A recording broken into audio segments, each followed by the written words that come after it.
Ini berani mati bang saya ni. Nanti cut. Okay, Assalamualaikum, Daud Su. Player siapa tak kenal kan. So ramai yang tertanya sekarang apa Daud Su buat, apa perkembangan terkini, masih main bola, sosial ke, sibuk bisnes ke, apa Daud Su buat sekarang? Okay, Waalaikumsalam. Saya so far selepas lah saya main 2020 dengan Kelantan United. So selepas tu saya menghilangkan diri sekejap, setahun PKP, tak keluar rumah. So tahun ni saya start keluar balik. Alhamdulillah ada member Faruk daripada Copa Arena. Dia ajak saya join dengan Copa Arena untuk bisnes padang sintetik. So itulah perkembangan terkini saya buat masa ni. Okey, kalau kita tengok sebelum ni di Penang, Copa Arena memang dah boleh katakan established lah, dah dikenali. Apa antara faktor yang bawa Daud Su percaya projek ni boleh berjaya juga kat sini? Actually diorang dah bincang dengan saya semasa set up dekat Penang. Cuma dekat Kota Baru ni start lambat sikit. So saya just tunggu je lah untuk start kat sini. Itu saja. Sebab kalau kita tengok sewaan padang macam Copa Arena ni untuk kelab-kelab amatur, kelab-kelab pembangunan, dekat sini situasinya pembangunan bola sepak macam mana Daud Su tengok? Kalau nak ikutkan dekat Kelantan ni sebenarnya kekurangan padang. So dengan dengan inisiatif Copa buat padang sintetik kat sini, kira menyediakan satu kemudahan, satu fasiliti yang terbaik lah untuk kegunaan rakyat Kelantan. So kalau kita tengok progres sekarang, jangkaannya bila boleh disiapkan? Kalau ikut jadual sebenarnya kalau nak kira bulan 11 ni dah start kick off. Tapi ada isu sikit dengan cuaca apa semua. InsyaAllah bulan 12 kita akan start operate. Okey, kita dah tanya dah tentang perkembangan. Boleh kita sembang-sembang santai pasal pengalaman bola sepak. Malam tadi berlangsung dekat sini perlawanan sukuk akhir pertama Piala Malaysia 2022 antara Kelantan TRW dengan JDT. Dua pasukan besar lah, kalau ikut fanbase tu dekat Malaysia antara yang terbesar lah. Daud Su masih mengikuti perkembangan bola sepak di Malaysia? Alhamdulillah adalah sikit-sikit. Selepas menyepi setahun tu memang secara jujur lah cakap memang tak ambil pot. Tapi tahun ni dah, orang kata dah keluar balik daripada menyepi tu, adalah ambil tahu sikit-sikit pasal player-player Kelantan, JDT dan lain-lain lah. So dari segi perbezaan, nak komen jujur ke kan kena kecam. Biasa dah kan. Secara jujur lah, macam Kelantan ni kebanyakannya pun daripada player-player muda yang baru, orang kata baru kenal, bukan nak cakap baru kenal lah, tapi baru di-expose ke high intensity punya game. Lagi pula lawan JDT semalam, nampak macam tercungap lah sikit kan. Tapi rasa dengan semangat juang tu bolehlah bagi saingan, orang kata nak meriahkan suasana kan, lebih kurang. So kalau kita tengok Kelantan, dia melalui beberapa musim yang suram sebelum ni. Tapi selepas bos Zam Saham ambil, nampak ada sinar, dan kalau tak ada masalah, memang tahun depan dijangka akan jadi saingan sengit juga untuk pasukan-pasukan di Liga Super. Perkembangan pasukan Kelantan daripada zaman Daud Su, lepas tu nampak dia menurun, sekarang naik balik. Apa yang Daud Su nampak? Sebenarnya untuk sesebuah kelab nak, orang kata, back on fire tu, dia sebenarnya bola sepak ni memerlukan passion. Tak ada, orang kata, pepatah katalah apa ni, benteng apa benda lah, tapi Rom takkan dibina. Rom takkan dibina dalam masa sehari kan. Yes. Sama juga bola sepak ni at least 2 ke 3 tahun lah. So kepada penyokong mana-mana lah kelab, terutama sekali Kelantan, kalau inginkan apa yang zaman saya buat dulu pun, satu perlukan pelaburan, satu perlukan pengorbanan, lagi satu, kalau belanja ciput, hasil pun ciput lah. Itu je lah kan, bahasa kasar dia macam tu lah. Kalau nakkan result, tak ada yang instant, tapi at least kena blend lah. Kena blend daripada faktor pengalaman dengan muda. Bila blend, insyaAllah lah, dengan bimbingan-bimbingan yang orang kata kita ambil tenaga-tenaga coaching yang experience, insyaAllah dengan berkat kesabaran apa semua, adalah hasil yang positif. Sebab kalau kita imbas, kita tahun 2005 mungkin, masa tu Kelantan bermain di Liga FAM. Dia start balik rebuild dengan player-player muda, dan lepas tu dia terus meningkat 2009, 2010 memang sampai ke tahap kemuncak dia. So kalau macam Daud Su cakap tadi, benda tu perlukan masa. Tapi dengan adanya landasan sekarang, Daud Su rasa Kelantan sedang buat benda yang betul? Apa yang Bos Zam buat tu sebenarnya tak ada yang salah. Cuma dia perlukan satu, kalau tak tahulah, dekat Malaysia ni mungkin nak fast result. Biasalah, sebab tu ramai makan Maggi kan. Instant. Tapi memang perlukan masa lah. Sebab lagi satu,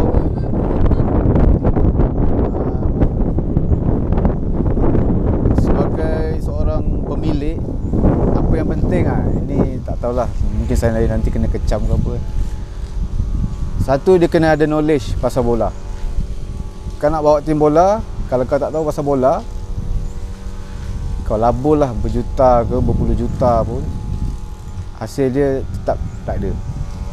Kalau ada pun mungkin setahun dua, lepas tu lingkup.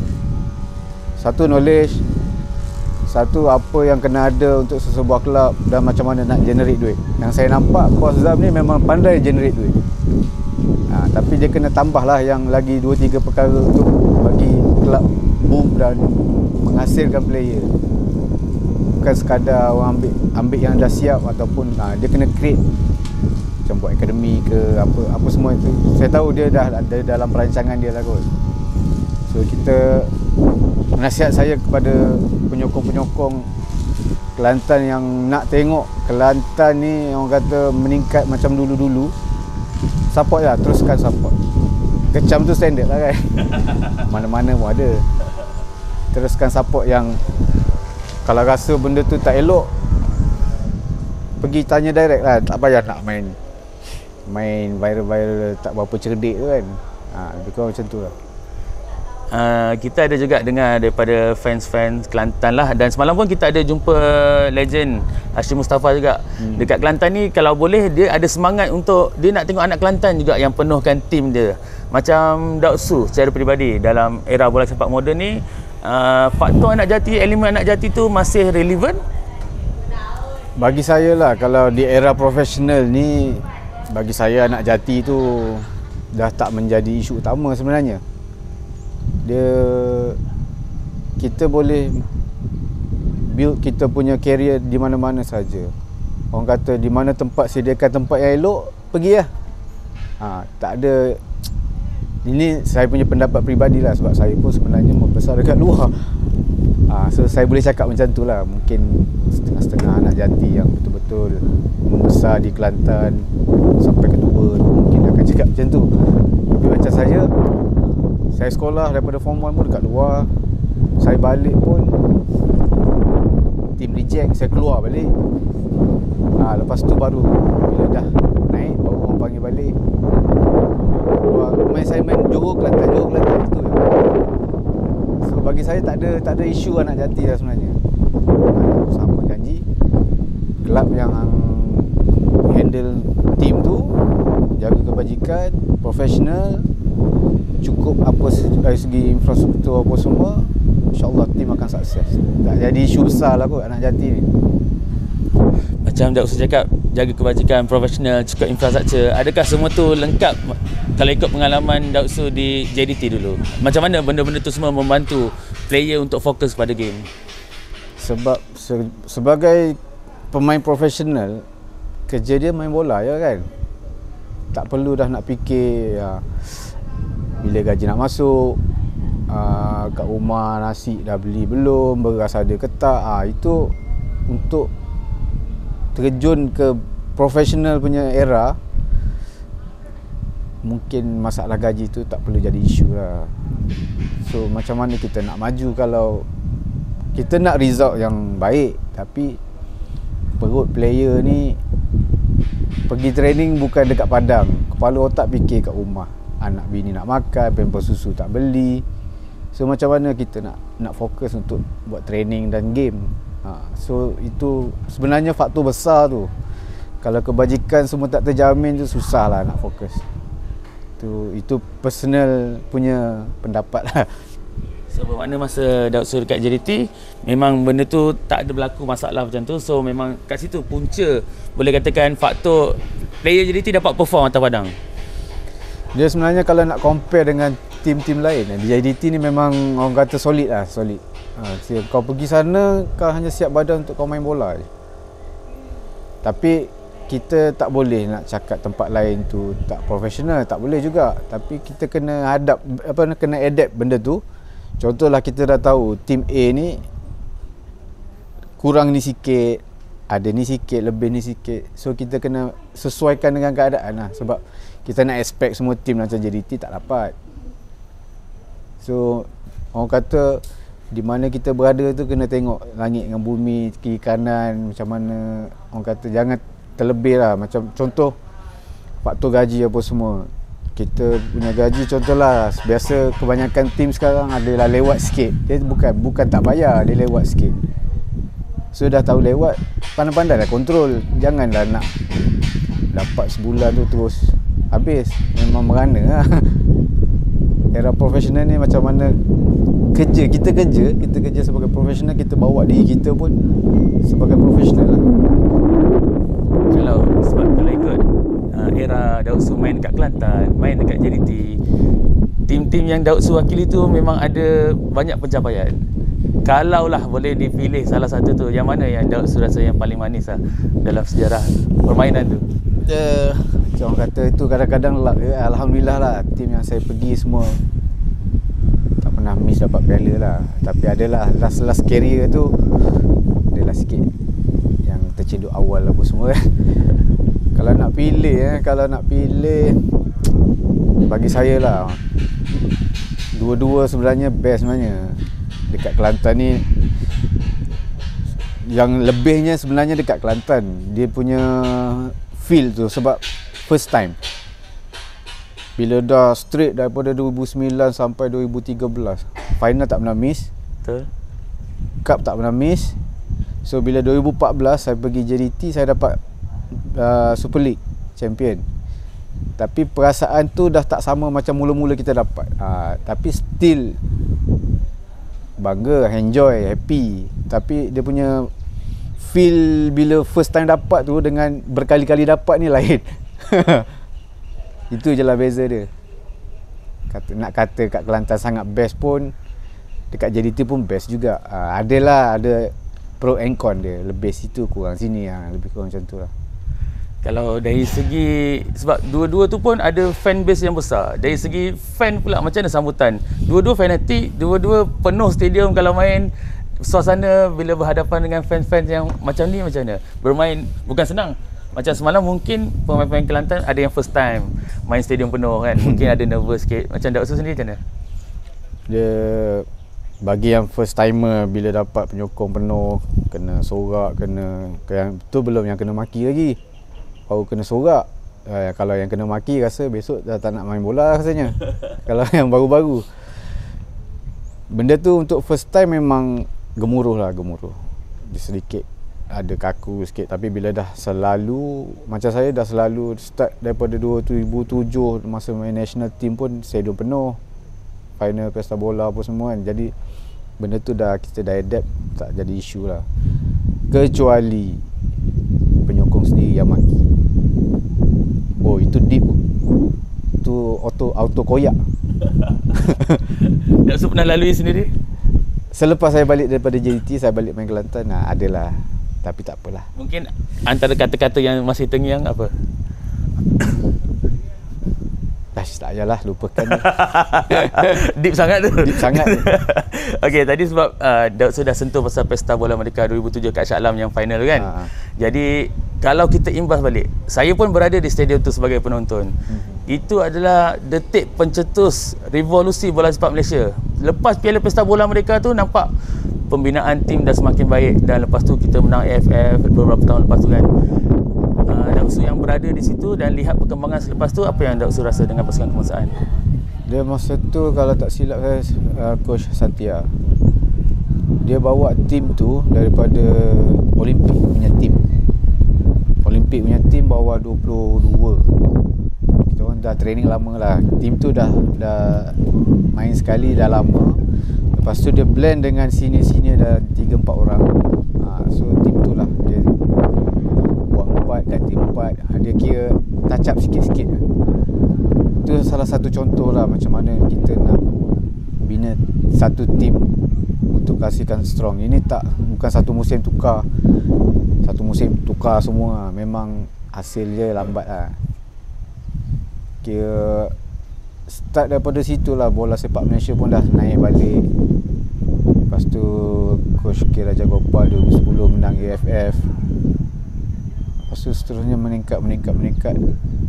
Era TMJ lagi meningkat. Dia orang kata, nak kata pencetus pun macam mana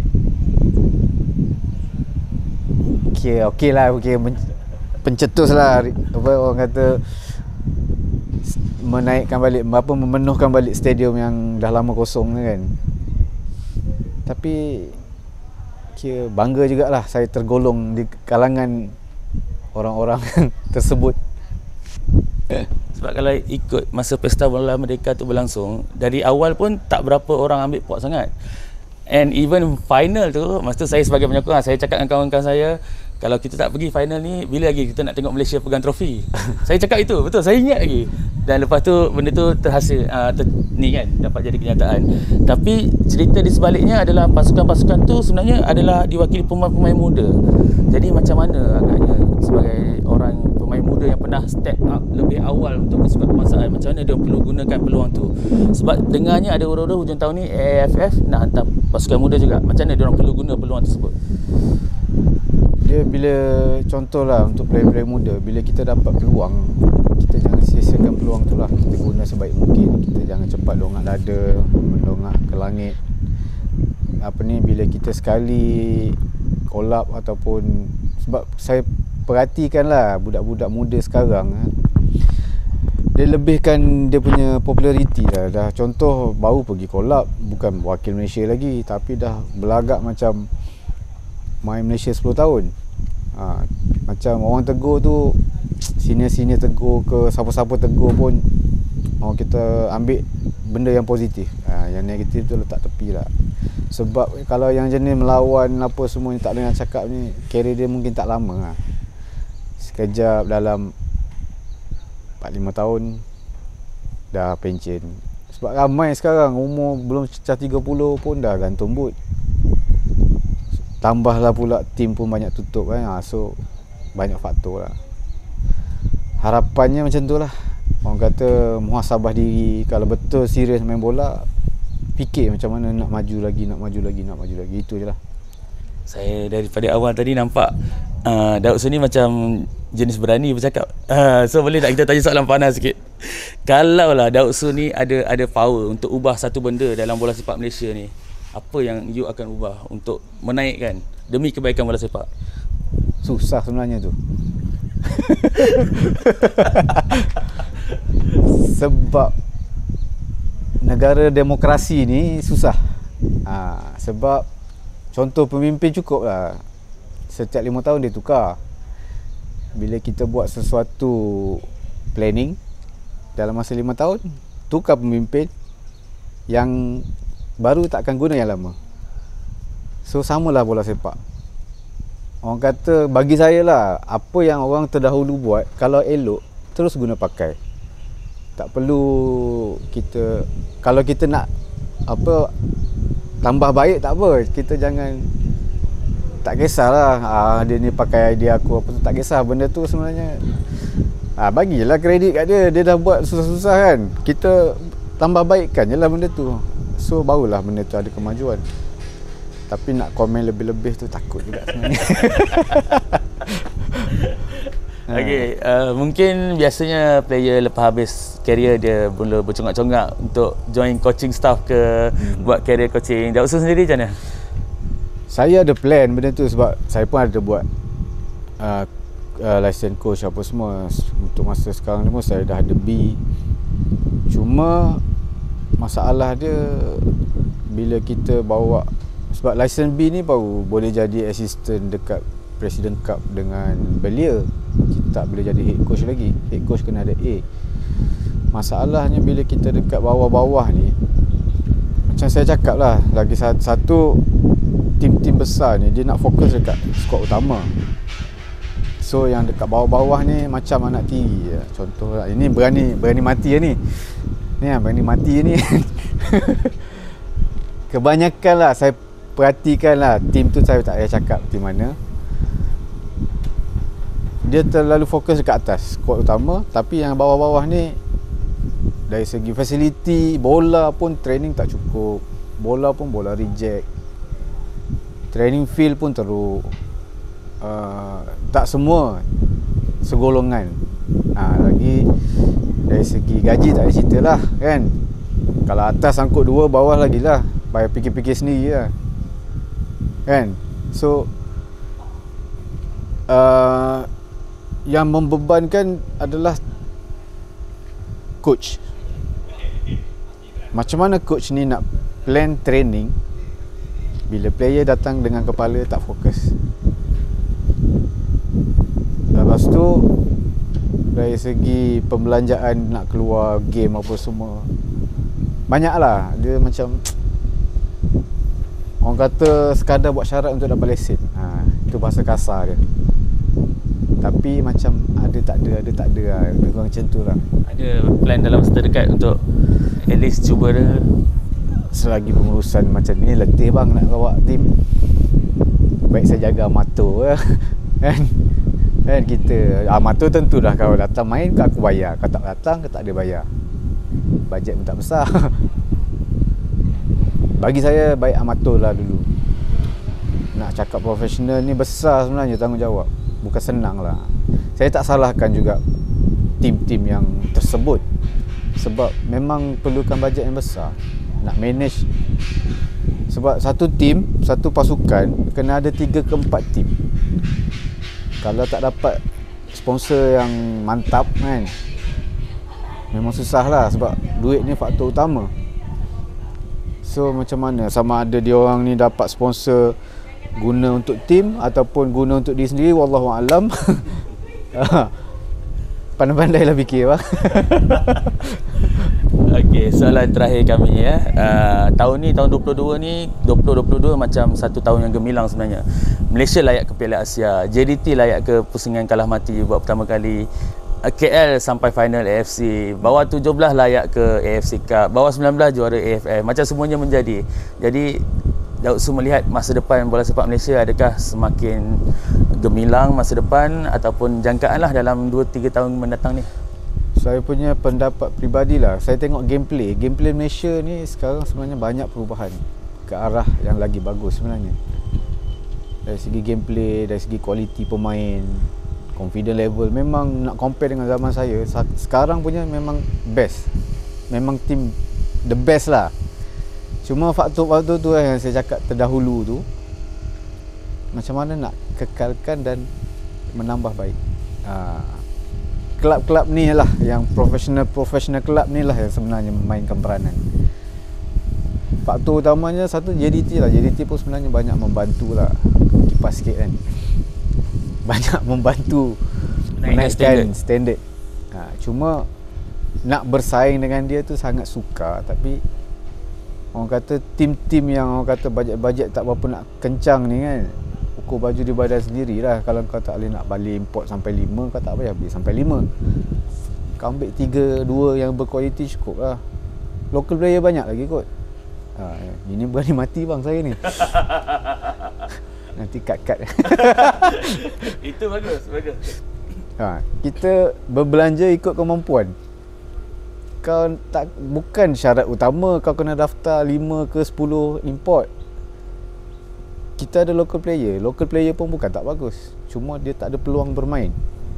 Bila kau selalu bagi dia main, dia dapat confident apa semua. Lebih kurang je, kalau setakat ambil import yang level lebih kurang, bayar pun lebih kurang player lokal, baik kau bagi je local player main. Itu je lah. Cakap lebih-lebih nanti bahaya bang. Sebab abang nak cakap tu, rasa nak tambah satu lagi soalan. Okey bang, abang bagi nasihat lah. Sebab player nak pilih tawaran baru, contoh dah hujung musim ni kan, tim yang bayar sedap tapi tim penuh dengan star, belum tentu ada peluang main, dengan tim yang bayar mungkin lebih kurang tapi ada peluang main. Kalau ada player yang datang kepada abang, mana yang dia pilih, abang akan sarankan dia yang mana? Kalau player muda lah, saya sarankan yang lebih minat permainan lah. Sebab bila kau selalu main, kau akan meningkat dan tim yang ada duit ni buka mata akan offer kau lagi best punya kontrak. Kalau kau dah naik nama tak apa, kau nak pilih tim yang gaji lebih. Tapi yang baru nak membina career ni, orang kata baru setahun jagung ni, kau bina kau punya base dulu, bagi kau punya base tu steady. Jangan naik hari ni besok dah jatuh. Itu satu masalah. Bila dah satu masalah besar tu lah. Pergi bila nama dah naik 1 tahun, mau pergi tim besar, nextnya jatuh. Sebab tak pandai nak manage, tak pandai nak handle diri macam mana, dah terkejut dengan gaji berganda-ganda kan, berganda-ganda naik. Tersalah guna, tersalah itu, tersalah ini. Rasanya abang pun sendiri depan mata nampak kan ramai macam tu kan. Sebab tu saya boleh cakap. So tambah-tambah yang bujang lah, yang tak ada family, dia tak ada tanggungjawab ni kan, dia lupa diri lah sekejap kan. Lepas tu biasalah gadis-gadis apa semua tu kan. Macam tu lah nasihat saya. Untuk player muda, cari tim yang boleh bagi minit lebih. Lepas tu kau bina tapak career dah steady, carilah. Dia kau tak payah cari, orang akan cari kau. Percayalah. Kalau kau dah tak laku ni, kau pergi jual diri pun orang tak nak. Tapi time laku ni, tak payah cari. Petik je 10 datang kan. Time tak laku ni, petik 10 kali pun 10 kali tu orang tak datang. Okey, terima kasih diucapkan kepada Abang Daud Su. Kami di Harimau Malaya doakan semua perancangan dan masa depan abang dalam perniagaan semua berjalan dengan lancar abang ya. Allah amin.